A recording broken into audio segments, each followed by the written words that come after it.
8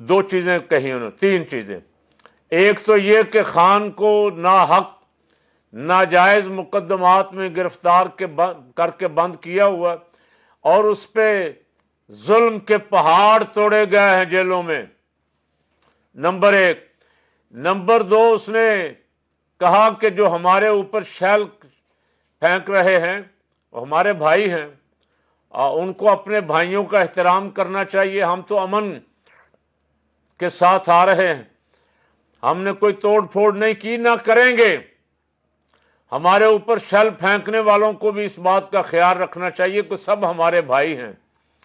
تیسری بات انہوں نے یہ کہی کہ اسلام آباد اور پنڈی کے لوگ بڑی تعداد میں نکلیں، اور جو ان کے بھائی مہمان ہیں بلوچستان سے، خیبر پختونخوا سے، آزاد جموں کشمیر سے، گلگت بلتستان سے، میاں والی سے، رحیم یار خان سے، ڈیرہ غازی خان سے، مختلف شہروں سے، ان کے لیے کھانے پینے کی اشیاء بستر فراہم کریں۔ تو میں بھی اپیل کر رہا ہوں، یہ لوگ آئین کی حفاظت کے لیے نکلیں، اپنا حق لینے کے لیے نکلیں، حقیقی آزادی کے لیے نکلیں۔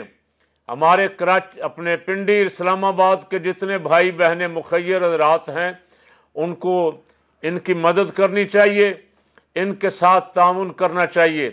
یہ نظر آ گیا ہے کہ فتح، میں نے پہلے ان کے چلنے سے پہلے کہا تھا، اب 4 دن ہو گئے، جمعہ، ہفتہ، اتوار، پیر، منگل، 5واں دن بھی گزر رہا ہے، رستے بند ہیں، موٹر وے بند ہیں۔ بند کرنے والوں سوچ لو، دیکھ لو کس کا نقصان کر رہے ہو۔ وہ تو تمہارے رستے بند کرنے کے باوجود بھی پہنچ گئے۔ اب جتنی جلدی ہو سکتا ہے، اس میں جتنی تاخیر کرو گے ملک کا نقصان ہے، جتنی جلدی ہو سکتا ہے معاملات بیٹھ کے طے کرو۔